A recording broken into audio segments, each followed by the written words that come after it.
Buenas tardes y bienvenidos al octavo Congreso Internacional de Educadores Católicos, el educador católico hacia un camino sinodal. Hoy estamos llegando al último día, una jornada larga pero muy importante para nuestra formación como docentes. Mi nombre es Percy Saavedra y les doy la bienvenida a este cuarto día de este octavo Congreso Internacional.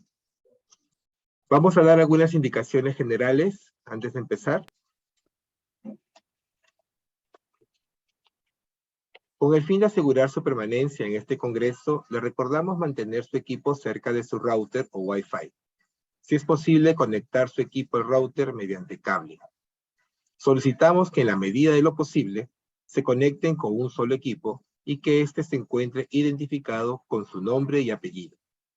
Si por problemas de señal u otro motivo abandona el Zoom, deberá nuevamente ingresar a su plataforma virtual con el usuario y contraseña que se le envió a su correo. Gracias por su atención.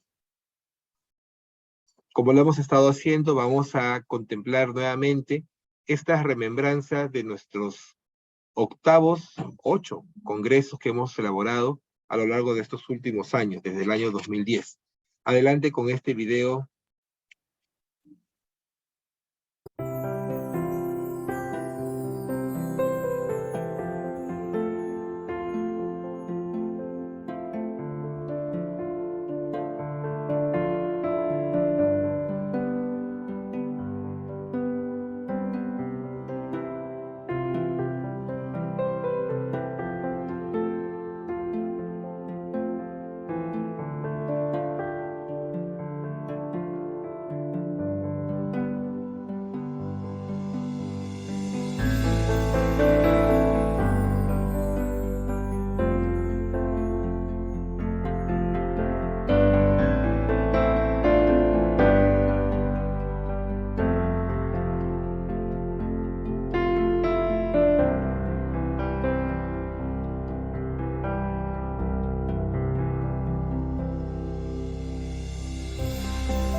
Muy bien, como lo dice el video, estamos llegando al último día y desde el año 2010 ya han pasado 8 congresos.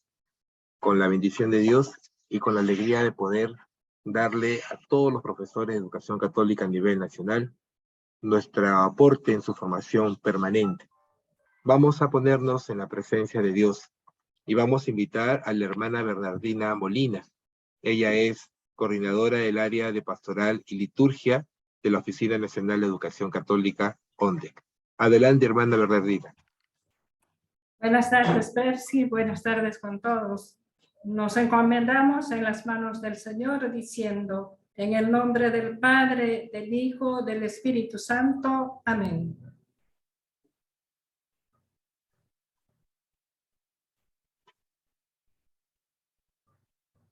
Señor Dios, al comenzar este evento, te pedimos que estés presente en nuestra vida, que las tareas que realicemos tengan un sentido solidario y no sean solo para beneficio nuestro, sino para que podamos servir a los demás con espíritu nuevo.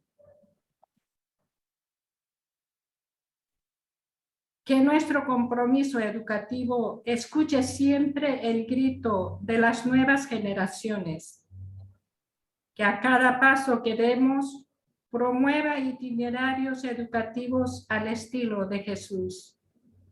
Envíanos a mostrar siempre nuevos horizontes, que la hospitalidad, la solidaridad y el valor de la trascendencia sean fuentes de una nueva cultura del encuentro.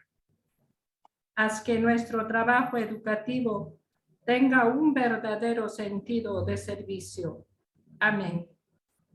Gloria al Padre y al Hijo y al Espíritu Santo, como era en el principio, ahora y siempre, por los siglos de los siglos. Amén. En el nombre del Padre, del Hijo, del Espíritu Santo. Amén. Muchas gracias, hermana.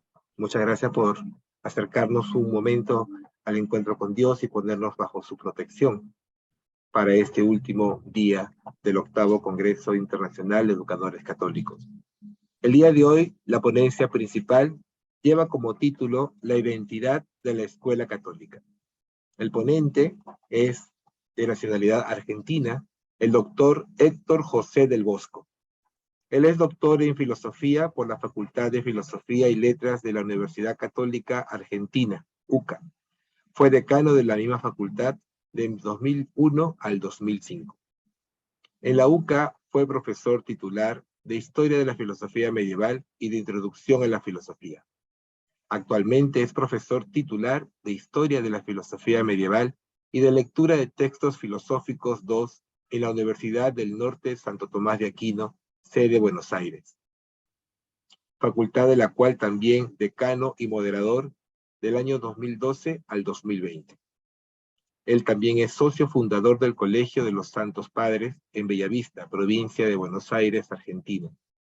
Algunas de sus publicaciones: El Humanismo Platónico del Cardenal Bessarion, en el año 2008, Verdad y Pluralismo, Fidex et Ratio, la filosofía en el magisterio de Juan Pablo II. Sin más preámbulo, recibimos con aplausos virtuales al doctor Héctor José del Bosco, que se conecta desde la Argentina. Bienvenido, doctor Héctor. Recuerden a todos los que nos escuchan elaborar sus preguntas para el final de la ponencia. Adelante, doctor Héctor José del Bosco. Bienvenido. Buenas tardes a todos. Saludo especialmente a las autoridades de este congreso y a los organizadores. Para mí es realmente un honor poder participar en este evento como ponente, un honor que agradezco. Saludo también desde la Argentina a todos nuestros hermanos peruanos y muy especialmente a todos aquellos que se dedican a la necesaria y noble tarea de la educación. Como bien ha dicho el presentador, el título de mi ponencia es La identidad de la escuela católica.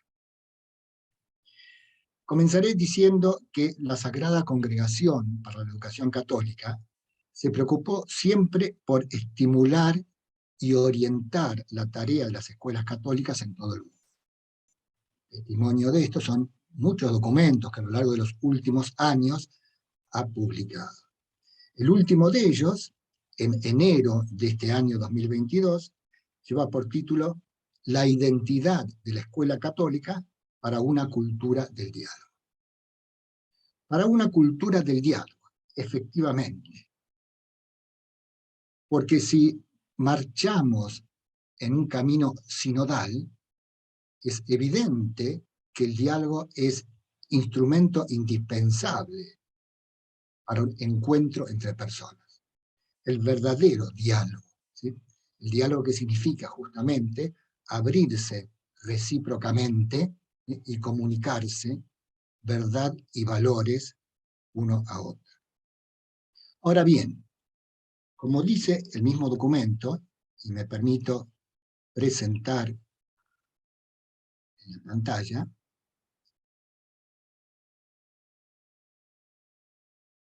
compartir algunos textos que he elegido.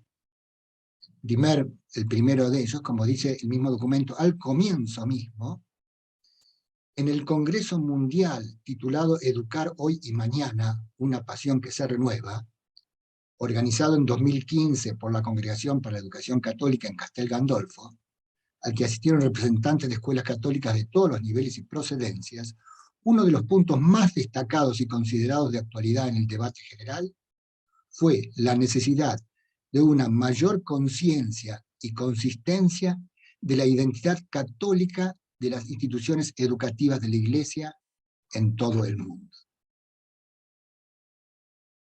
Y a renglón seguido, citando al Papa Francisco, confirma: no podemos construir una cultura del diálogo si no tenemos identidad.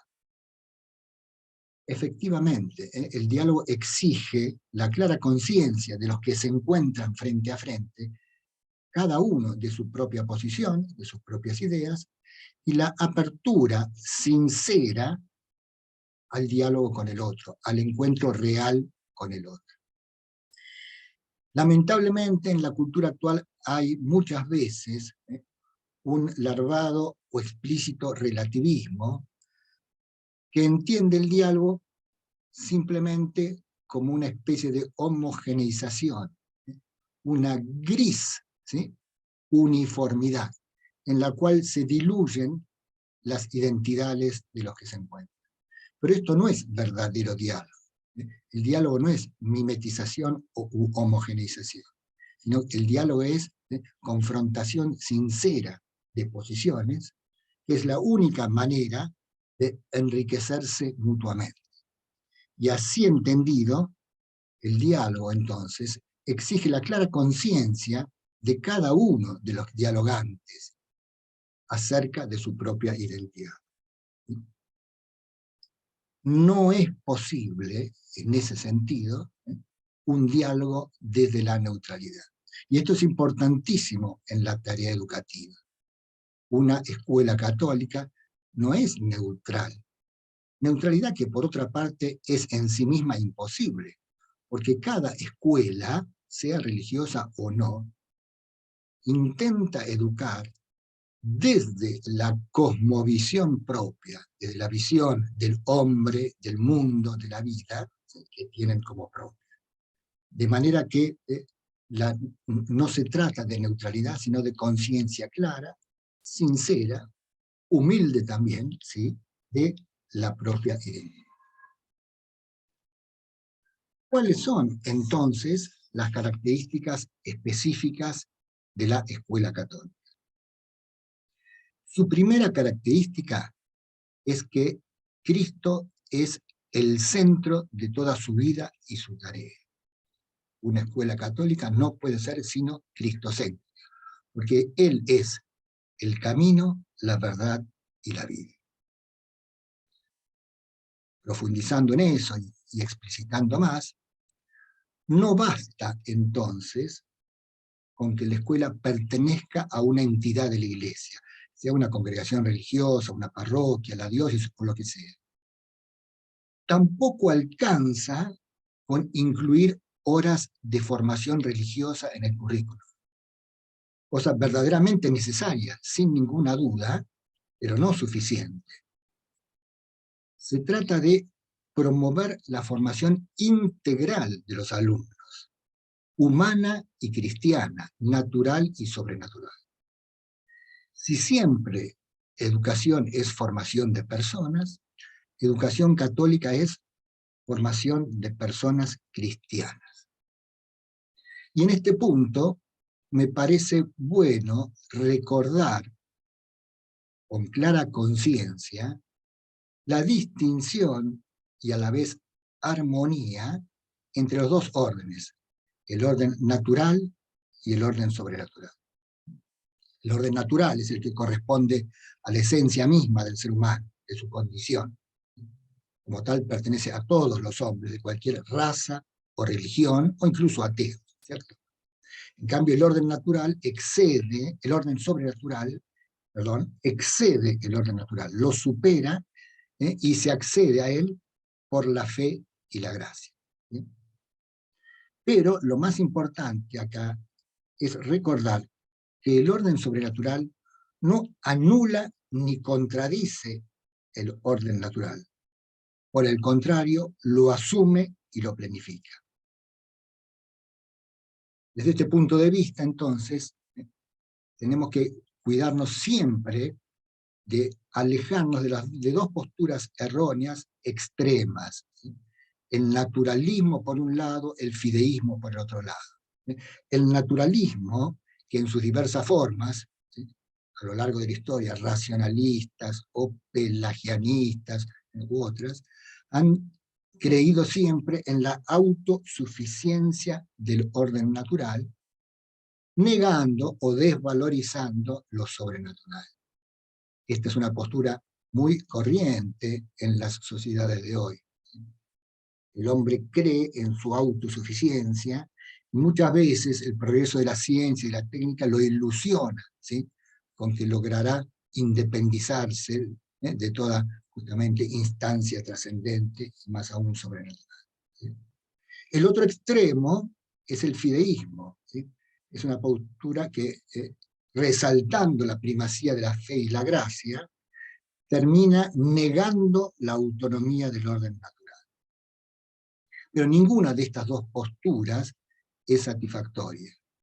Ninguna de las dos expresa el verdadero sentir del catolicismo en este tema. En nuestra tradición, la verdadera relación es que el orden sobrenatural no destruye, sino que supone y perfecciona el orden natural. No lo destruye, porque ambos tienen su origen en Dios.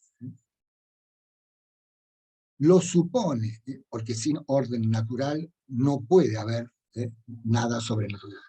Pero al mismo tiempo lo perfecciona, restaurando la naturaleza humana caída, herida por el pecado, ¿sí?, y llamándonos a participar de la misma vida divina desde ya, ¿sí?, desde ahora, ¿sí?, y de una manera sublime en la vida eterna. Entonces, esta relación de armonía jerárquica vale tanto en el orden del conocimiento, de la verdad, como en el orden de la acción y de los valores, ¿cierto? Y la consecuencia práctica para nosotros, educadores, es que formando buenos cristianos, formamos buenas personas, ¿sí?, buenos ciudadanos. No estamos trabajando solo para la iglesia, sino que trabajando para la iglesia, trabajamos para nuestra patria, para nuestro país y para el mundo entero, ¿sí? Los valores evangélicos suponen, elevan y planifican el orden natural. Más aún, ¿sí?, en realidad, ¿sí?, solamente entendemos plenamente al ser humano desde la perspectiva cristiana. Como dice el Concilio Vaticano II, el misterio del hombre solo se esclarece a la luz del Verbo encarnado. Él es el camino, la verdad y la vida. Por lo tanto, enseñando como católicos, contribuimos a la plenitud humana de nuestros alumnos, además, por supuesto, de su plenitud cristiana. Con estas aclaraciones, entonces, podemos avanzar en las características que deben tener nuestras instituciones educativas. Primero como escuelas, luego como católicas. En primer lugar, como escuelas. Toda escuela debe apuntar a la formación integral de las personas. ¿Qué significa formación integral? Se trata, obviamente, no solo de transmitir conocimientos, de instruir, sino de educar, es decir, de ayudar a crecer. Se ayuda a crecer con la verdad, se ayuda a crecer con los valores. Curiosamente, y felizmente, en castellano, el verbo enseñar significa sobre todo mostrar, primeramente mostrar, ¿sí? No se trata, ¿sí?, de meter a la fuerza ciertos conocimientos en el cerebro de nuestros alumnos. No se trata, ¿sí?, de introducir, inculcar valores, ¿sí?, con insistencia voluntaria. Se trata de mostrar, ¿sí? Es mostrando la verdad y mostrando los valores cómo se educa realmente. Y solamente así, ofreciendo la verdad y los valores, ¿sí?, para el apropiamiento personal de los alumnos, los ayudamos a crecer y los ayudamos a formarse en las virtudes intelectuales y morales, que son el objetivo concreto de toda educación. Porque el hombre crece como persona formando en sí mismo las virtudes. Y esto vale, nuevamente, tanto para el orden natural como para el orden sobrenatural. Ahora bien, esta formación integral de las personas solo se logra desde lo que voy a llamar una pedagogía del corazón. Sí, toda verdadera educación es pedagogía del corazón. Por supuesto, hay que entender bien la expresión, ¿sí? Por corazón no entendemos solamente, ¿sí?, la sede de los sentimientos, como muchas veces se entiende. No, corazón es el núcleo interior de la persona. Siguiendo en esto la más antigua tradición bíblica y patrística, se llama corazón, ¿no?, a la persona interior, a lo más profundo de su ser.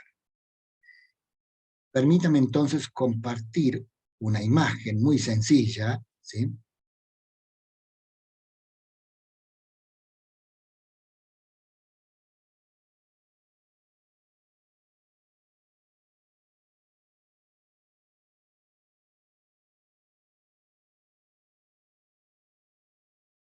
Si esto es así, si el corazón es el núcleo interior de la persona, ¿sí?, el centro, el corazón es una manera profunda de sentir, de querer y de conocer. Sede entonces de las tres cosas, de la afinidad profunda, de las opciones fundamentales de la persona y del interés. Por eso, así entendida, una pedagogía del corazón no es un capítulo más de la misma, un sector, ¿sí?, o un aspecto de la tarea educativa, sino un principio que inspira y orienta toda la labor educativa, ¿sí? Toda educación tiene que ser educación del corazón. Toda educación tiene que tratar de llegar al corazón de las personas, ¿sí?, haciéndolas crecer en su capacidad de sentir desde el centro, de querer y de conocer. Primero, su capacidad de sentir. Es claro que en el ser humano hay afectos de distinto nivel. Hay sentimientos más profundos y hay sentimientos que se apegan simplemente a las apariencias externas o incluso a las relaciones de utilidad. Toda educación, ¿sí?, apunta a que se liberen en el interior de la persona las capacidades, las potencialidades de sentimiento profundo, que se conecten con lo profundo de las cosas, que es su valor real, ¿sí?, y entonces los afectos sean más auténticos, broten desde más adentro, ¿sí? Establecer entonces no relaciones superficiales, como si dijéramos de piel, sino de afectos profundos. En última instancia, aprender a amar, que es el afecto más noble, más alto, más completo del ser humano. En la misma línea, la educación tiene que apuntar opciones profundas de la persona. Todo el día estamos decidiendo pequeñas cosas, ¿sí?, pero hay ciertas decisiones, ¿sí?, que afectan y definen nuestra vida. Son nuestras opciones fundamentales, ¿sí?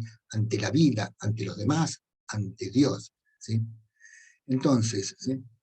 Es verdadera persona humana aquella que es capaz de ser consciente y asumir decisiones profundas, decisiones que la definen como persona. En ese sentido, ¿sí? Educar es lo contrario de hacer propaganda. Porque la propaganda apunta a suscitar sentimientos superficiales de adhesión y por lo tanto decisiones inmediatas, ¿sí? A partir de un shock, ¿no es cierto? Un estímulo fuerte pero superficial, quiere guiar nuestra conducta, ¿sí? El verdadero educador no se contenta simplemente con adaptar la conducta. Por eso, no se puede contrarrestar una mala propaganda con una propaganda buena. Lo único que contrarresta verdaderamente una propaganda es ayudar a las personas a que sean capaces de tomar decisiones propias y profundas, a no ser, ¿sí?, víctimas sencillas, fáciles de la propaganda, sea económica, política o de cualquier tipo que sea. Educar es ayudar a decidir, a querer, y ayudar a pensar, tercer aspecto, ¿sí? Porque también el corazón es sede del intelecto. La tradición filosófica más antigua distingue en la inteligencia humana dos aspectos, la razón y el intelecto. No son facultades distintas, ¿no?, sino funciones distintas de nuestra misma inteligencia. La razón discursiva es aquello mediante los cuales resolvemos problemas prácticos, ¿sí? Pero el intelecto es nuestra capacidad de entrar en lo profundo de las cosas, captar su esencia, su núcleo interior, ¿sí?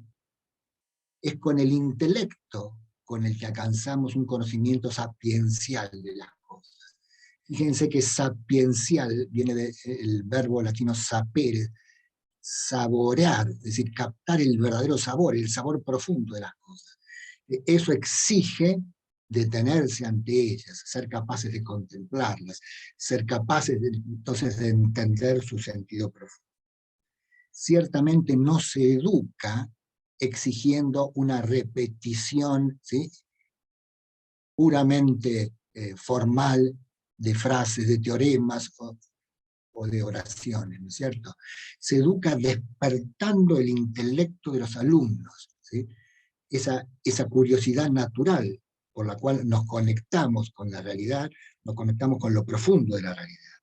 Y conectándonos con lo profundo de la realidad encontramos su valor que afecta a nuestros sentimientos hondos, ¿sí? Y a partir de ahí somos capaces de tomar decisiones, opciones que definen nuestra vida. Y que son, en última instancia, aquellas en las que verdaderamente se juega nuestra libertad. Porque nuestra libertad se juega así, de esa manera, ¿no?, en las opciones profundas.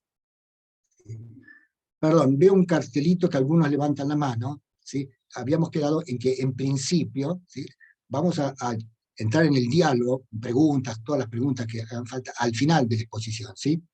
Cuando termine la exposición, el moderador recibirá de ustedes todas las preguntas que quieran hacer a través del chat o de la manera que lo hagan habitualmente, ¿no? Y entraremos para no cortar el hilo de la exposición. Muchas gracias. ¿Sí? Bien, entonces, sintetizando, ¿sí?, para una pedagogía del corazón, educar es, ¿sí?, ayudar a los alumnos a crecer y entonces ser capaces de pensar con su propia cabeza, decidir ellos mismos, ¿sí?, y amar de verdad. Eso es ayudar a formar personas, ¿sí? Y eso solo se logra llegando al corazón de los alumnos, ¿sí?, despertando su vida interior, captando, ¿no?, el núcleo, ¿sí?, de adhesión sincera a una verdad, ¿sí?, de entusiasmo real por los valores, ¿no es cierto?, y de convicción profunda en la orientación que uno va dando a la propia vida, ¿sí? Lejos estamos entonces de aquellas concepciones que entienden la educación como una mera adaptación, ¿cierto? Como un mero logro de conductas externas. No, no se trata. Las conductas externas obviamente llegarán, tendrán que llegar, pero como fruto de convicciones interiores, que es a donde hay que llegar. Solo se educa llegando al corazón de las personas. Pero, a su vez, solo se llega al corazón de los alumnos si los docentes hablamos desde el corazón. El cardenal Newman tenía en su lema episcopal la frase en latín, cor ad cor loquitur. El corazón habla al corazón. En este sentido, ¿qué decimos? ¿No? Solo quien enseña desde sus convicciones profundas, ¿sí? Con verdadero entusiasmo por lo que enseña, con verdadera vocación, ¿sí? Es capaz de despertar en los alumnos esa adhesión intelectual, ¿sí? Y moral, ¿sí? A lo que él está mostrando, enseñando, es decir, mostrando, proponiendo como camino para el crecimiento de los alumnos. Por eso la docencia es una verdadera vocación, ¿sí? Es una verdadera entrega. No puede ser simplemente un empleo, ¿no? Un trabajo para uno ganarse la vida, ¿no es cierto? Sin descuidar para nada, ¿no? Todos los aspectos que de ahí derivan, pero tiene que ser una verdadera vocación. Se tiene que hacer verdaderamente desde una actitud interior de entrega sincera y real, ¿sí? No quise nombrar explícitamente, pero quizás vale la pena decir dos palabras sobre el aspecto de la disciplina, ¿no? Porque en la educación también entra el tema de la disciplina, ¿sí?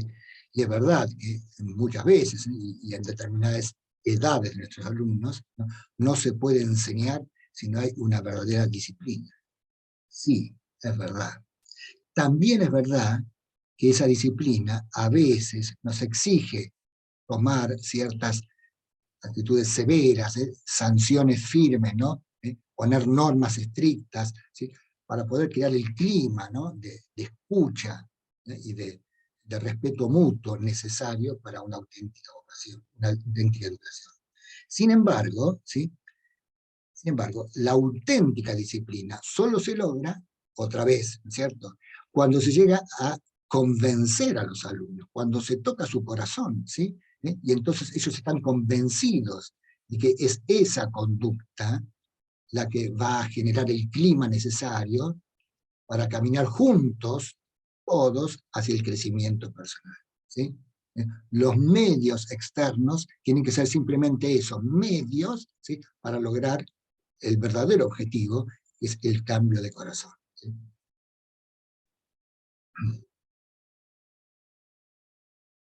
Toda escuela, en cuanto a escuela, tiene que apuntar a la formación integral de las personas, ejerciendo una pedagogía del corazón. Pero una escuela católica debe agregar algunas cosas más a eso. Lo primero ya lo hemos dicho, ¿eh? Tiene que llegar al corazón de la gente para que su opción más profunda sea la conversión a Dios, ¿cierto? El seguimiento de Cristo como verdadero modelo de ser humano que nos muestra cómo realizar en plenitud nuestra naturaleza, nuestra vocación, ¿sí? Ese es, entonces, el objetivo como escuela católica. Pero entonces, ¿sí? Vale la pena algunas indicaciones concretas, ¿sí? Sobre qué incluye nuestra identidad como escuelas católicas. Por un lado, incluye claramente la comunión con la jerarquía de la Iglesia. Sí, una escuela es católica si realmente está unida a sus pastores, ¿sí? Que orientan y dirigen, ¿no es cierto?, la verdadera, la vida y la meta de nuestra educación, ¿sí? Es un derecho y es un deber de los pastores, ¿sí? Asistir, colaborar, orientar con la tarea de las escuelas católicas, ¿sí? Una escuela católica debe ser también una escuela para todos. El documento de la Sagrada Congregación insiste mucho en esto, ¿sí? Número 27 y 28, para quienes quieran seguir más detenidamente, ¿no? Porque católico significa universal. Por lo tanto, ¿sí?, el educador católico, si bien se dirige primordialmente, ¿no?, y en primera instancia a aquellos que se reconocen como católicos, sin embargo tiene que abrir su acción educativa a todos los que quieran acercarse a este estudio. Es más, considerando el carácter multicultural y multirreligioso de nuestras sociedades, ¿sí?, donde existen, ¿no?, otras creencias, e incluso existen muchos no creyentes, ¿sí?, es necesario esta apertura general. Vuelvo a presentar un párrafo del documento.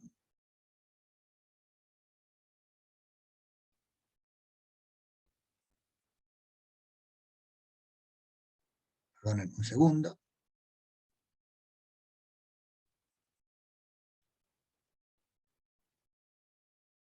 Vamos al número 2.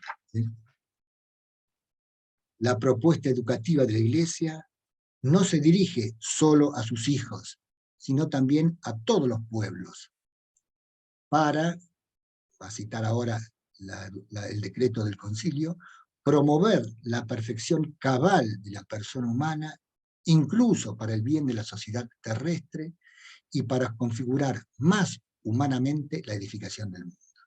La última frase es cita textual del decreto Gravissimum Educationis, ¿sí?, el decreto del Concilio Vaticano II sobre educación, ¿sí? En nuestro documento cita en su número 13. ¿Sí? Entonces, necesidad de esa apertura. Y esa apertura, ¿sí?, tiene que tomar en consideración a los más necesitados. ¿Sí? Es más, el verdadero católico debe tener una cierta predilección por los más necesitados, por los débiles, por los pobres. ¿Sí? Por los pobres, es decir, aquellos que no tienen una situación económica desahogada que le permita, ¿cierto?, moverse con comodidad en las necesidades de su vida, pero también por los necesitados y los pobres en otros sentidos, ¿sí? Porque los pobres pueden entenderse en sentido, y deben entenderse, ¿no?, incluyendo a todos los necesitados, ¿sí? Así lo dice, ¿sí?, el texto número 3. ¿Sí? Los nuevos pobres los podemos encontrar hoy en aquellos que han perdido el sentido auténtico de la vida y carecen de todo impulso por un ideal, a los que no se les proponen valores y desconocen totalmente la belleza de la fe, que tienen a sus espaldas familias rotas e incapaces de amar, viven a menudo situaciones de penuria material y espiritual, son esclavos de nuevos ídolos de una sociedad que no raramente les presenta un futuro de desocupación e imaginación. A estos nuevos pobres dirige con espíritu de amor su atención la escuela católica. ¿Sí? Es una exigencia nuestra como católicos, ¿sí?, el tener especialmente presente a los más necesitados. Avanzando un poco más en esta línea de las características de nuestras instituciones educativas como escuelas católicas, el documento nos habla de una doble síntesis necesaria para nuestra identidad de escuela católica. La síntesis fe-cultura y la síntesis fe-vida. Vamos a cada una de las dos. En el texto número 4, de la naturaleza de la escuela católica deriva también uno de los elementos más expresivos de la originalidad de su proyecto educativo, la síntesis entre cultura y fe. En efecto, el saber, considerado en la perspectiva de la fe, llega a ser sabiduría y visión de vida. El esfuerzo para conjugar razón y fe, llegado a ser el alma de cada una de las disciplinas, las unifica, articula y coordina, haciendo emerger en el interior mismo del saber escolar la visión cristiana del mundo y de la vida, de la cultura y de la historia. Y agrega unos números más adelante, texto 5. Tal síntesis se realiza mediante la integración de los diversos contenidos del saber humano, especificado en las varias disciplinas a la luz del mensaje evangélico, y mediante el desarrollo de las virtudes que caracterizan al cristiano. Quisiera detenerme un poquito en este concepto de síntesis. Entendámonos bien, ¿sí? Es verdad que cada asignatura y cada tema tiene su propia autonomía y debe ser desarrollado con total objetividad y con total profesionalismo. Sí, eso sin ninguna duda. ¿Sí? Un buen matemático tiene que saber matemática y saber enseñarla, un buen biólogo lo mismo, etc., ¿no? En cada una de las disciplinas. Pero no se debe olvidar que la educación, y muy especialmente en algunas de estas asignaturas, supone toda una visión acerca del hombre, del mundo y de la vida. No es igual, digamos, no se da la misma conexión en las distintas materias, porque la matemática es mucho más neutra en ese sentido, mientras que la historia, o la biología, o la filosofía, ¿no es cierto?, o la psicología, ¿no? Son distintas, sí. Pero en todas ellas, el docente, ¿sí?, el docente cristiano, tiene que educar desde una visión del hombre humana y cristiana, humanista y cristiana. ¿Sí? Esto es especialmente importante en esas materias que yo acabo de mencionar, ¿cierto? Supongamos en la historia. Uno debe enseñar la historia con objetividad, ¿sí?, y esforzándose por explicar los hechos tal como han sucedido, ¿sí? Pero es indudable que toda exposición de la historia supone una cierta valoración. Que el docente haga explícita o implícitamente, si no la hace explícitamente, la lleva implícita, ¿sí? Y en esa valoración de los hechos, ¿sí?, entonces juega su visión antropológica. Es muy distinto explicar la historia desde la convicción de que los únicos valores a los que el hombre aspira son los valores materiales, ¿cierto? Y que la historia no es más que una lucha, ¿sí?, por posiciones de poder o por obtener riquezas o medios materiales, que ver la historia desde una concepción en que, sin negar, ¿sí?, esas inclinaciones o deseos de los que presentes en el ser humano, muestran la totalidad de su naturaleza como criatura espiritual, ¿sí?, en la que hay además, ¿sí?, sentimientos, o puede haber y debe haber sentimientos de solidaridad, ¿no es cierto?, de justicia, de honestidad, ¿sí?, y sobre todo, ¿no es cierto?, una vocación a la trascendencia que hace que todos los acontecimientos de aquí abajo tengan un sentido que trasciende la historia misma. Ni que hablar, ¿no?, en el caso de la filosofía o de la psicología, ¿no es cierto?, o de otras materias. Siempre hay detrás, ¿sí?, del educador, de la educación que da, una cierta cosmovisión.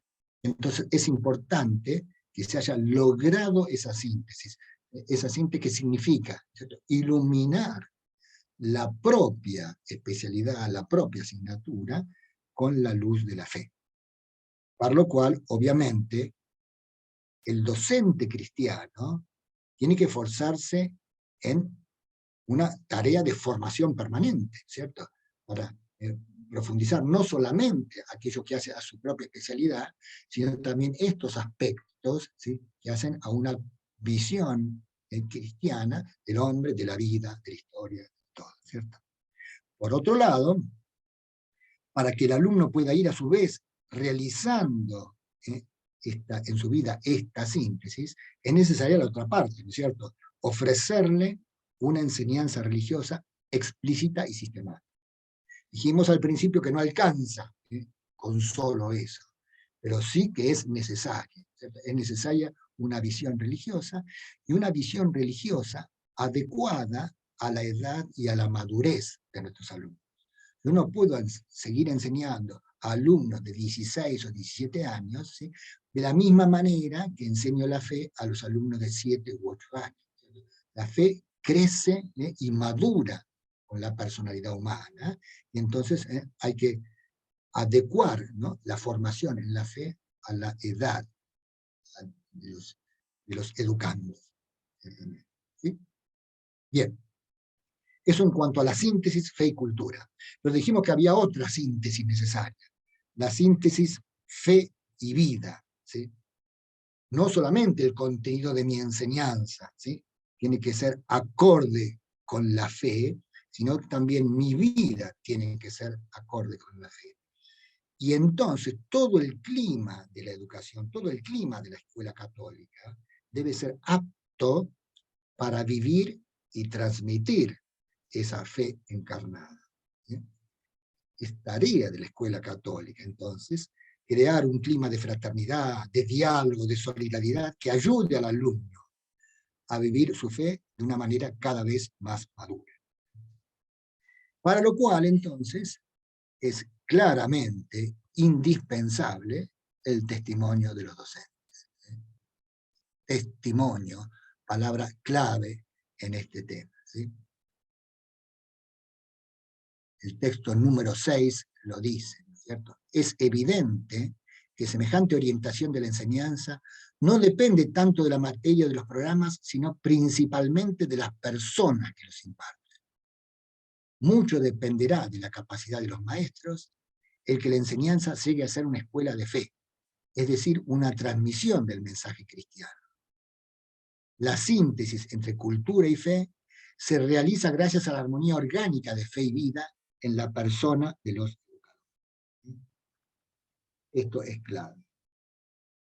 Es más, muchas veces ese testimonio, debido a las condiciones concretas en que tenemos que educar hoy en día, ¿no?, es prácticamente la primera noticia seria del mensaje cristiano para muchos niños y jóvenes que provienen de una sociedad secularizada. ¿Sí? Estamos, ¿sí?, muchas veces, ¿sí?, en una sociedad en la cual lo cristiano, ¿sí?, no siempre aparece con la frescura necesaria. Vamos al texto número 7. La presencia cristiana en la realidad multiforme de las distintas culturas debe ser mostrada y demostrada. Es decir, debe hacerse visible, susceptible de ser encontrada, y debe ser actitud consciente. Hoy día, a causa del avanzado proceso de secularización, la escuela católica se halla en situación misionera, incluso en países de antigua tradición cristiana. Me parece muy importante esta idea. Muchas veces, ¿sí?, nuestra tarea es una tarea de misión. Aun cuando estemos, sí, en países de antigua tradición cristiana, como son los nuestros, ¿sí?, hay amplios ambientes, ¿sí?, en que los alumnos vienen sin la más mínima formación religiosa, a veces sin noticia alguna. ¿Sí? Entonces, la transmisión viva de la fe a través del ejemplo práctico, del testimonio práctico de los docentes, es esencial. ¿Sí? Es muy importante tener en cuenta eso, ¿no? Si yo no encarno en mi vida la fe, y si no las muestro encarnada en mis acciones, en mi conducta, en mi relación con los alumnos, con mis colegas, con las autoridades, ¿sí?, en todas las cosas, ¿sí?, y no lo encarno, ¿sí?, entonces es muy difícil transmitir realmente el mensaje cristiano.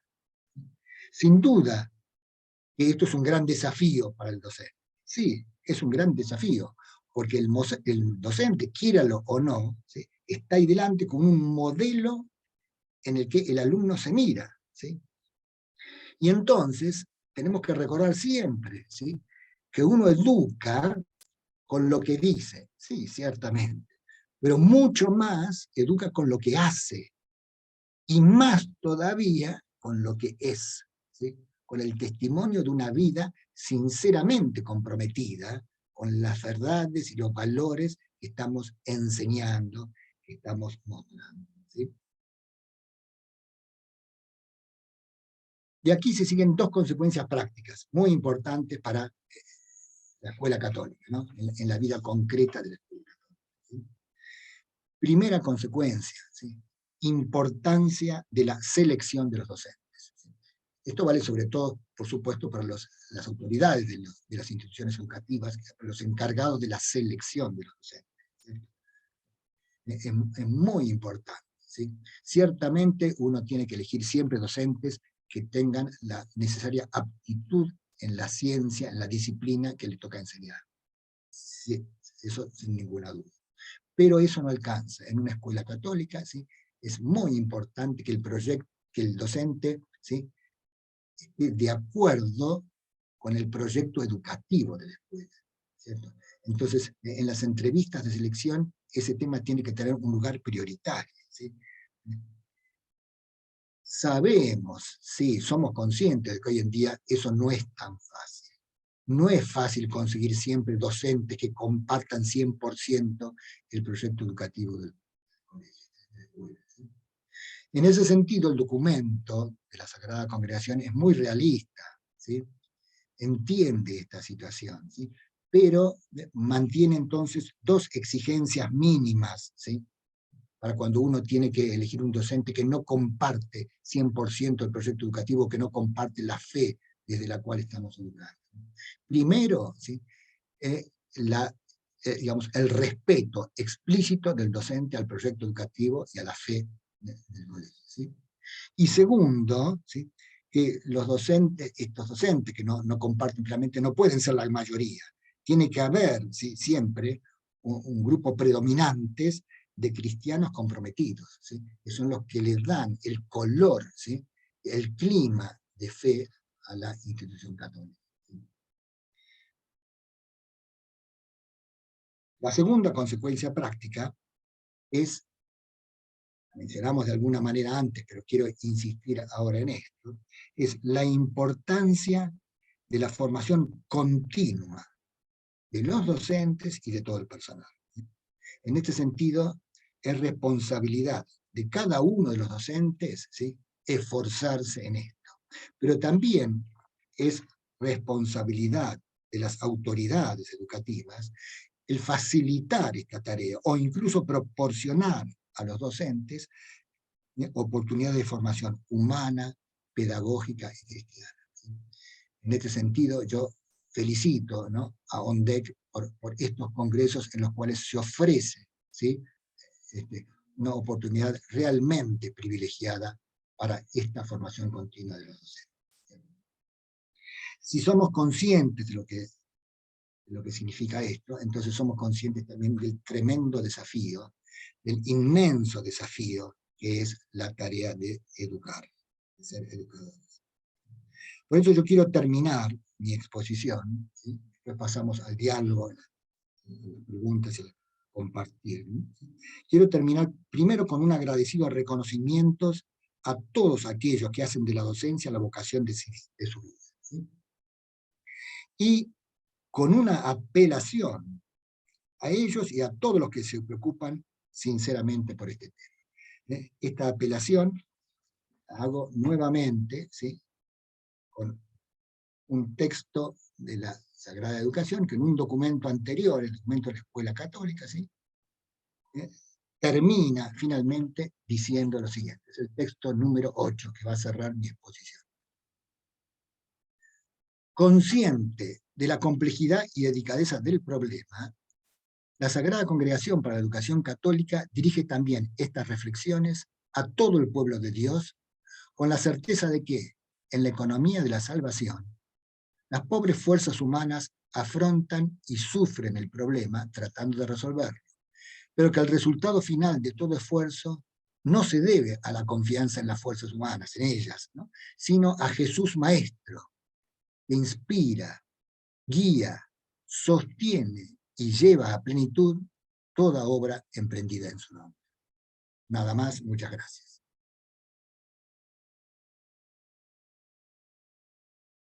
Muchas gracias, doctor Héctor José del Bosco, por su ponencia, por sus palabras, por hacernos recordar esa expresión tan bonita que a mí me ha llamado mucho la atención, que es: solo se educa llegando al corazón de los estudiantes, siempre y cuando como docentes hablemos desde el corazón. La verdad que me quedo con esa idea, pero acá también tengo algunas preguntas. Vamos a plantear, dice aquí. Buenas tardes, doctor Héctor. Con respecto a la pedagogía del corazón, ¿qué consejos prácticos nos da para llegar al corazón del estudiante? Pienso, entre otras muchas cosas, que hace falta que el docente sea un referente para el estudiante. Esa es la pregunta que le hace. Sí, sin ninguna duda, sí. Como decíamos antes, ¿no? Para llegar al corazón hay que hablar desde el corazón. Es decir, yo no puedo ir a clase a recitar un rollo, decimos nosotros, ¿no? Es decir, a decir, bueno, hoy tenemos que hablar de esto, bla, bla, bla, bla, bla, bla. No, no. Yo tengo que ir mirando a mis alumnos, preocupándome por conocerlos uno a uno, ¿sí? Y preocupándome por ayudarlos a ellos, ¿sí? A crecer en el conocimiento de la verdad, ¿sí? En la encarnación de los auténticos valores, ¿sí? Esa preocupación personal por los alumnos es condición indispensable para la verdadera educación. Es verdad que a veces uno tiene grupos de 20, 30 alumnos o más, quizá también, ¿no? Donde eso no es fácil. Pero la escuela tiene que buscar los medios para ayudar a los docentes a realizar esa tarea, es decir, ese conocimiento personal sin el cual no se puede llegar al corazón. Pero es fundamental la actitud interior del docente, ¿sí? Que habla, que se dirige a sus alumnos desde el corazón, con convicción, con entrega, con verdadera vocación, ¿sí? Muchas gracias. Acá hay otra pregunta, en relación también con el corazón. Dice así: buenas tardes, soy coordinador de ODEC San José Maynas. Mi pregunta es, si el maestro debe enseñar con el corazón, entonces, ¿qué ocurre o qué se debe hacer con aquel maestro que es profesional en el área de matemática, área en la que se desempeña muy bien y lo hace con el corazón? Y de pronto le entregan el área de educación religiosa para completar sus horas. Y es el área que no es de su agrado y no le da el mismo amor de corazón en su enseñanza a sus estudiantes. Bien, ahí evidentemente hay un tema que afecta dos lados, ¿no? Por un lado el profesor mismo y por otro lado las autoridades que han decidido eso, ¿no? Sin duda que un aspecto de la tarea educativa es que el docente tiene que ganarse la vida, ¿no es cierto?, a través de su tarea, ¿sí? Pero no se puede, ¿sí?, hacer esto enseñando cualquier cosa, ¿sí? Si él no está convencido, si él no lo hace desde, ¿no es cierto?, desde su núcleo interior, ¿no? No puede ser profesor de formación religiosa, ¿no es cierto? Porque entonces no ayudará a los alumnos a crecer, no transmitirá, ¿sí?, el entusiasmo por la fe necesario para atraer a los alumnos. Siempre es muy importante eso, ¿no? La educación no consiste en imponer, ¿no es cierto?, no, en introducir conocimientos en la cabeza del alumno, ¿sí?, en inculcar, a veces decimos, ¿no?, valores, ¿no es cierto?, que da la impresión como uno que está golpeando a la persona para que... No, tiene que ser suscitar, y se suscita por atracción, ¿sí? Es mostrando la verdad y el bien como se atrae. Entonces, solo tiene que hacerlo aquel que se siente realmente llamado a hacerlo, ¿sí? Yo en ese caso diría, por un lado las autoridades que busquen otra manera de compensar económicamente a ese profesor, ¿sí? Y del lado de él que efectivamente no acepte una tarea así en la cual él no se siente capaz de realizarlo, ¿no? Cuando que a través de su especialidad propia, que es la matemática, si la hace con verdadera profesionalidad, con verdadero entusiasmo y con verdadero conocimiento, realmente, ¿no?, ayuda a crecer a los alumnos en todo sentido, ¿no? Muchas gracias. Una pregunta más. Sí, claro que ¿Cómo sí. fortalecer y cultivar el corazón del docente para ser un canal de comunicación de la gracia? Todo ello en un contexto de tensión, exigencia, estrés laboral y climas conflictivos. Bien. Sí, efectivamente que un clima de tensión, de estrés, ¿no es cierto?, de conflicto, no ayuda, ¿sí? Es muy importante que en una escuela católica haya un clima de verdadera fraternidad, de solidaridad, de diálogo, ¿cierto? Un clima que tiene que ser construido pacientemente desde todos, ¿sí? Camino sinodal es eso, es caminar juntos, es esforzarnos juntos por lograr los objetivos. Entonces, del lado de los docentes, tiene que haber también, ¿no?, un esfuerzo, una comprensión, ¿no es cierto? Y un intento de trabajar juntos para crear ese clima, para favorecer ese clima, ¿sí? Y del lado de las autoridades, por supuesto, ¿no?, deben ponerse los medios para lograr de la mejor manera posible eso, ¿sí? Yo no digo que sea fácil, ¿eh? No, soy muy consciente de que eso no es fácil, ¿sí? Pero es claro que ese tiene que ser el objetivo, ¿sí? Si no se da ese clima, falta lo indispensable para lo que pide la pregunta, ¿no? Es decir, que el profesor sea transmisión de la fe y de la vida de gracia, ¿sí? Es muy difícil hacerlo en un clima de hostilidad, en un clima de tensión permanente, etcétera, ¿no es cierto? Por eso es necesario, como tarea previa, ¿sí?, crear estas condiciones, ¿no?, donde se puede encarar esa relación. Yo trabajé no solamente, trabajo no solamente en la universidad, sino también en escuelas secundarias, ¿no es cierto?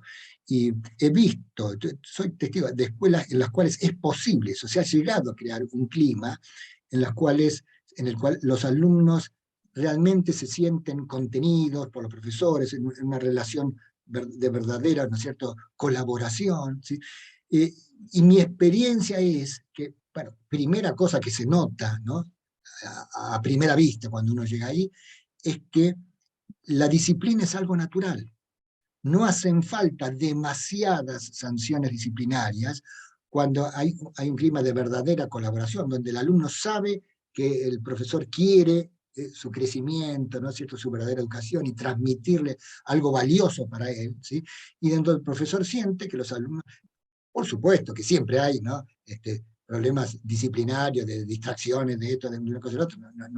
No vivimos, ¿sí?, no vivimos todavía, ¿sí?, en el cielo, ni mucho menos, ¿no? Pero no es imposible.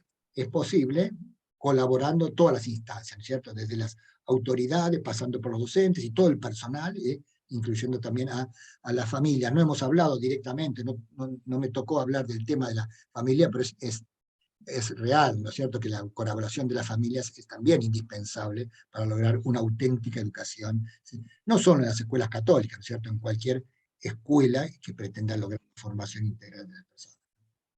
Bien. Acá hay una pregunta más, doctor. Todavía tenemos un poquito de Todas tiempo, las que hagan ¿vale? falta. Sí, sí, sí. Perfecto. Dice, doctor, buenas tardes.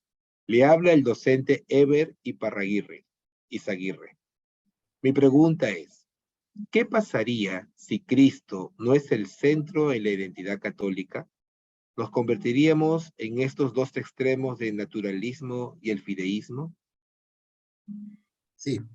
Buenas tardes, Eber. Muchas gracias por la pregunta. Sí, sí, efectivamente. Si Cristo no es el centro, ¿sí?, entonces la escuela católica no es verdaderamente católica, ¿sí? Si hay una escuela que no se define como católica, ¿no es cierto?, y trata de simplemente de formar humanamente a los alumnos, yo diría lo menos que es exigible es que la apertura a la trascendencia, ¿sí?, es decir, que no se forme a los alumnos desde una cosmovisión, desde una filosofía materialista o inmanentista, que cierre la mente de los alumnos, ¿sí?, ante una verdad, ¿no?, que es la misma razón humana puede descubrir, y que es, ¿sí?, que el hombre no es autosuficiente, ¿sí?, que el hombre es dependiente, depende, ¿no es cierto?, de los demás, depende de fuerzas superiores, ¿no es cierto?, que puede él descubrir cuando busca sinceramente en el mundo la causa primera de todas las cosas, ¿cierto? Entonces, lo menos que se puede exigir es eso, esa apertura, ¿sí?, y no cerrazón, ¿sí? Si eso se da en una escuela católica, entonces es evidente que falta algo esencial a la propia identidad como escuela católica, ¿cierto? Y hay que trabajar mucho en eso, ¿sí?, en que realmente centrar toda la vida de la escuela, ¿no es cierto?, y la enseñanza, centrarla en Cristo, ¿sí? Muy Que no bien. significa, ciertamente, no desconocer la autonomía de los saberes, nada de eso. cada saber tiene su autonomía propia, eso sin ninguna duda, ¿no? Pero que significa que todo apunte, ¿sí?, al verdadero centro de la vida cristiana, y esa escuela católica. Una pregunta más. Esta pregunta la hace Miguel Ángel. ¿Cómo cimentar en los estudiantes un orden en los amores para tener un horizonte sobre lo más importante que es su vida, igual Dios? Bien, muchas gracias, Miguel Ángel, por esta pregunta. El orden de los amores, esa expresión bien agustiniense, ¿no? San Agustín sostiene que, en el fondo, toda vida moral, toda vida cristiana, pero también toda vida verdaderamente humana y moral, es orden de los amores. Sí, efectivamente, sí. Y esto hace mucho a una pedagogía del corazón, porque es saber valorar las cosas en su justa medida, ¿no es cierto? Y entonces saber amar las cosas, ¿sí?, en el lugar en que les corresponde dentro de la escala de valores, ¿sí? Entonces, para eso, toda la educación tiene que contribuir a eso. Por un lado, desde el punto de vista intelectual, ¿sí?, es formar a los alumnos, ¿sí?, para que entiendan realmente la realidad. Yo insistí mucho, y vuelvo a hacerlo, ¿no?, en que la verdadera educación es despertar el intelecto para que vean la realidad, ¿sí? Me viene a la mente, ¿no?, una frase en una secuencia litúrgica, ¿sí? Señor, ¿sí?, protege nuestra vista agudizándola. Protege nuestra vista agudizándola. Y si se trata de la visión intelectual, vale lo mismo. Protege nuestro entendimiento agudizándolo, ¿sí? El verdadero cristiano, ¿sí?, tiene que tratar de entender a fondo la realidad, ¿sí?, porque ninguna verdad puede contradecir la fe. El que busca sinceramente, ¿no?, la verdad de las cosas, a la larga, ¿sí?, es encaminado hacia el conocimiento de Dios como causa primera de las cosas, ¿sí? Así que lo primero es entender la realidad, y entendiendo la realidad, entonces, ir ajustando nuestra vida a ella, ¿sí? Como decíamos antes, ¿no?, esto se logra a través de lo que enseño, pero también, y muy especialmente, a través de mi testimonio personal. Si yo no tengo orden en mis amores, ¿sí?, si hay en mi vida, ¿no es cierto?, una escala equivocada de valores, aunque declame para afuera otro, ¿no es cierto?, pero los alumnos ven que en mi vida yo sigo una escala distinta, entonces no solo no ayudo, sino que por el contrario, ¿no?, desvío, y soy antitestimonio para mis educandos, ¿sí? Muy bien. Yo le agradezco mucho y quiero cerrar con un comentario. No es una pregunta, sino un comentario que lo hace uno de nuestros profesores, ¿no? Se llama Javier Tiguay. Con esas palabras vamos a ir cerrando ya a manera de conclusión y cierre. Dice, muy importante la pedagogía del corazón, que nos lleva a tomar conciencia lo importante que es el enseñar y aprender de los estudiantes. Él le dice muchas gracias y nos unimos a ese agradecimiento por sus palabras. No sé, quisiera usted alguna última idea a manera de cierre, de conclusión.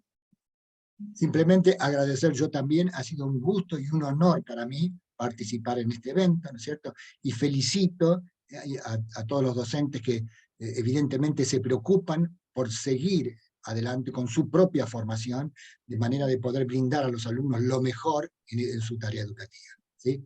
Los felicito, los aliento para que sigan adelante en esta tarea que vale la pena. Muchas gracias. Muchas gracias a usted. Un abrazo fraterno de toda la Oficina Nacional de Educación Católica hasta allá, en Argentina. Que Dios nos siga bendiciendo, haciendo iglesia en nuestros lugares, ¿verdad? Un Sí, abrazo cada fuerte. uno en su lugar. Exacto, Un abrazo abrazo, fuerte un abrazo con fraternal. todo nuestro Realmente. cariño. Muchas gracias, doctor Héctor. Gracias. Hasta siempre, hasta siempre.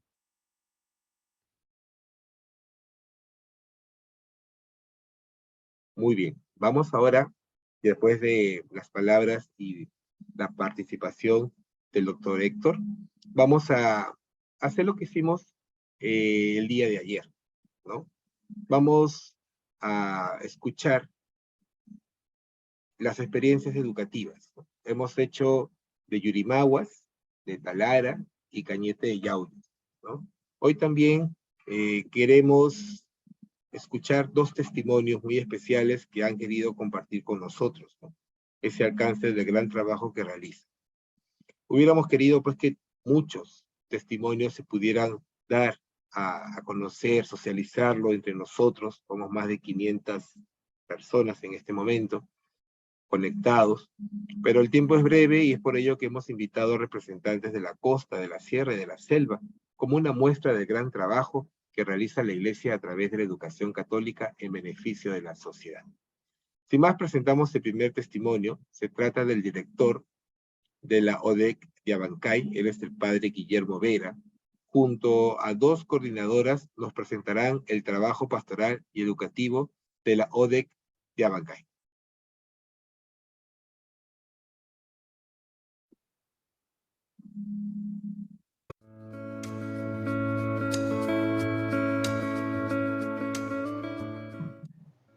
Soy el padre Guillermo Vera Quispe, director de la Oficina Diocesana de Educación Católica de Abancay, Apurímac. Traigo el saludo cordial del Monseñor Gilberto Gómez González para todos y cada uno de ustedes, participantes en el 8º Congreso Internacional de Educadores Católicos. Agradecer a la Oficina Nacional de Educación Católica, ONDEG, por la invitación que nos hizo a la ODEG Abancay para compartir los diferentes trabajos y actividades que realizamos. Me acompaña en esta oportunidad la hermana Mercedes Ferro en su condición de coordinadora del nivel secundario y también la licenciada Briseida Pando en su condición de coordinadora de nivel primario, que a continuación compartimos nuestros trabajos. En la ODEG Abancay contamos con un plan de acompañamiento y monitoreo, donde se contempla nuestra ruta de trabajo con metas claras. Este acompañamiento y monitoreo tiene 3 hitos. 1. Realizar talleres de fortalecimiento de capacidades con los docentes de primero a sexto de manera virtual y presencial. En ella abordamos los temas de conocimiento del programa curricular del área, experiencias y actividades de aprendizaje, conocimiento de estrategias de enseñanza-aprendizaje, materiales y recursos. Asimismo, la oficina estamos comprometidos con la elaboración de las experiencias de aprendizaje de acuerdo a los ejes del Ministerio de Educación, con la finalidad de que se desarrolle las competencias del área en las aulas del nivel primario. En el segundo aspecto, realizamos las visitas a las aulas durante las actividades de aprendizaje. Estas visitas están programadas y coordinadas con los docentes de aula, con la finalidad de mejorar la práctica pedagógica y desarrollar las potencialidades de los maestros a través del diálogo interactivo y reflexivo. Y por último, realizamos un acompañamiento y asesoría en la pastoral sacramental, donde velamos que los niños reciban una formación adecuada en la fe. Soy la hermana Mercedes Ferro Mesa, coordinadora del nivel secundario. A continuación les comparto el trabajo que realizo en coordinación con el equipo. Primero, acompañamiento y asesoría a los docentes en la planificación curricular y su desarrollo para potencializar las estrategias de aprendizaje, fortaleciendo así las capacidades, con talleres de formación espiritual, técnico-pedagógico y soporte emocional. Lo realizamos sobre todo los últimos sábados de cada mes, alternando esta formación humano-cristiana con dinámicas de conocimiento e integración. 2. Monitoreo y acompañamiento al docente en aula, sobre todo para apoyar de manera oportuna, pertinente y significativa, mejorando así el proceso de enseñanza de los educandos. 3. Realizamos paseos de integración al aire libre para integrarse mucho más e interrelacionarnos mutuamente y llamarnos, como siempre hemos querido, la familia ODEG. 4. Acompañamiento cercano en las actividades programadas, la Semana Religiosa en Abancay, no solamente en Abancay, sino también en las zonas rurales, festivales, Corpus Christi, Domo y otras actividades. Acompañamiento personalizado a través del diálogo y el intercambio de experiencias con los docentes, fortaleciendo el desarrollo personal, social y pedagógico. Acompañamiento y asesoría permanente en la pastoral catequética en coordinación con los párrocos. Finalmente, evaluamos el trabajo pedagógico y pastoral a través de un informe que los docentes nos envían cada 2 meses y sobre todo para hacer la retroalimentación con el apoyo del equipo y de los mismos especialistas del centro educativo.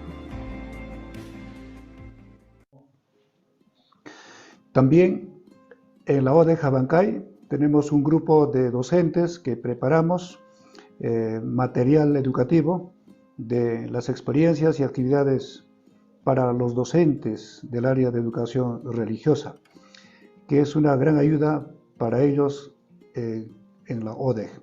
Asimismo, como producto de la Semana de Educación Religiosa, estamos realizando un concurso de oratoria en el nivel secundario. También contamos con la aprobación de la Dirección Regional de Educación para realizar este concurso, siempre en homenaje a la Virgen de Cocharcas, que es la patrona de la diócesis de Abancay. Estamos muy próximos a celebrar los 400 años de la llegada de la Virgen a la provincia de Chincheros, y también estamos muy próximos a celebrar los 425 años de la construcción del gran santuario de la diócesis. Y en esta oportunidad ya estamos en la etapa parroquial del concurso de oratoria. Ella es nuestra intercesora. Ella es la que nos dice: haz lo que mi hijo te diga, haz lo que mi hijo te enseñó. El Señor Jesucristo nos enseñó que nos amáramos los unos a los otros. El equipo de la ODEJ Abancay Apurímac agradece de todo corazón a la Oficina Nacional de Educación Católica por esta invitación que nos hizo para compartir nuestros trabajos. Muchísimas gracias.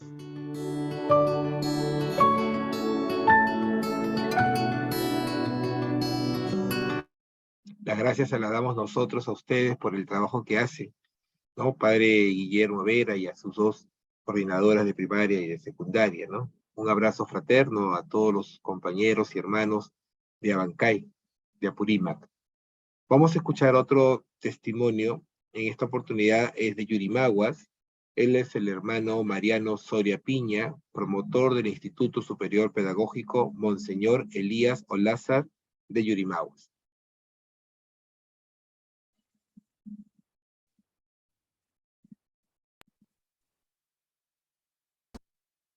Soy el hermano Mariano Soria Piña, pertenezco al Instituto de Hermanos del Sagrado Corazón, más conocido como los Hermanos Corazonistas. Actualmente nuestro servicio apostólico se centra en la ciudad de Yurimaguas, que pertenece al mismo vicariato, que es el Vicariato Apostólico de Yurimaguas. Nuestro Instituto de Educación Superior Pedagógico Público, Monseñor Elías Olázar, pues centra su servicio en la educación intercultural bilingüe en las carreras de inicial y primaria. También ofertamos nuestras carreras en el nivel secundaria, en las carreras de Ciencias Sociales, Comunicación y Ciencia y Tecnología.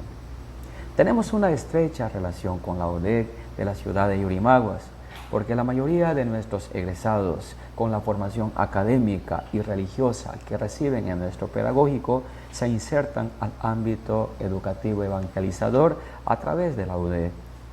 Respecto a la doctrina social de la Iglesia, nosotros por tener la bendición de ser una entidad católica, tenemos todas las facilidades para formar a nuestros estudiantes y docentes desde el primer hasta el último ciclo en la formación religiosa, a través de la enseñanza, la celebración el servicio acogedor intercultural, el plan de voluntariado, tanto en nuestros maestros como en nuestros estudiantes que sobresalen o con los talentos que nuestros estudiantes tienen, y eso lo ponemos al servicio especialmente de los más últimos. En conclusión, podemos decir que nuestro pedagógico optimiza y busca siempre la realización del ser humano, poniéndole al ser humano como centro, tomando como referencia a Jesucristo. Además, brindamos las facilidades a nuestros estudiantes que no tienen recursos y que vienen de comunidades lejanas, muchos de ellos de comunidades originarias, y que a la vez, al sentirse solos en la ciudad, sin casa y sin familias, que no garantiza su continuidad en sus estudios, nuestro instituto ofrece esta ayuda a ellos, porque sabemos que de aquí a mediano plazo ellos van a ser los promotores de la educación en valores académica y cristiana de sus pueblos. Todo con el fin de que ellos, cuando vuelvan a sus comunidades originarias con toda esta riqueza formativa que han recibido, sean los promotores de la educación cristiana, académica y en valores.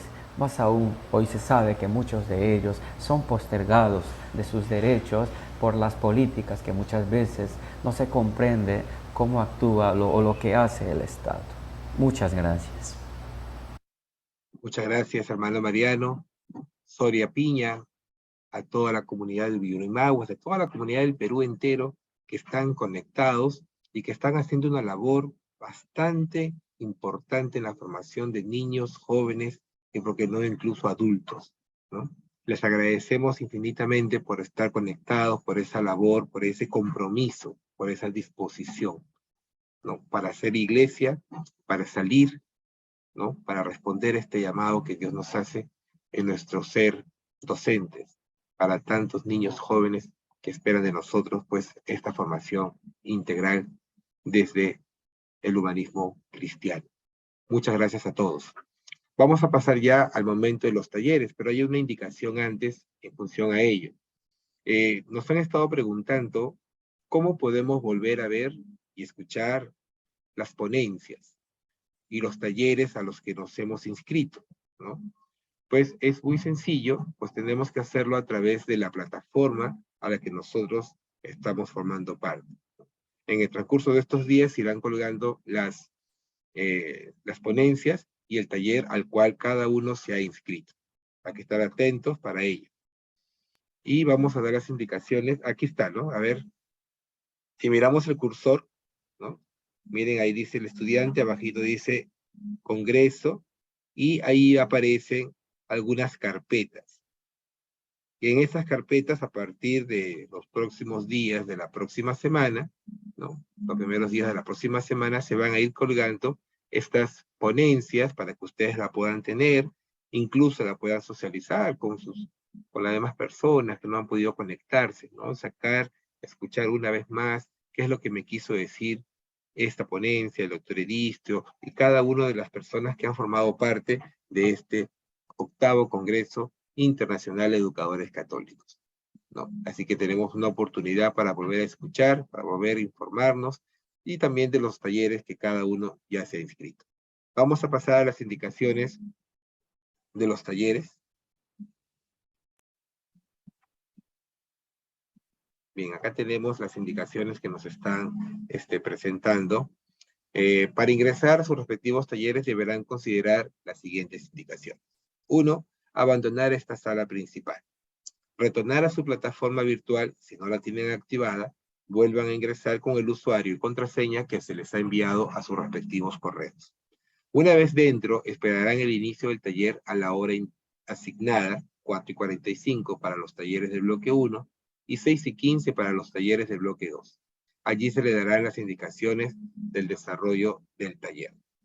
Recordar que el registro de asistencia se hace de manera automática al ingresar por la plataforma, ¿no? A partir de este momento podemos ya desconectarnos y, según el horario asignado para sus talleres, vamos a conectarnos nuevamente. Hay que recordar que el día de hoy también tenemos la clausura, ¿no? Y la clausura también es importante tener en cuenta el horario para poder conectarnos, ¿no?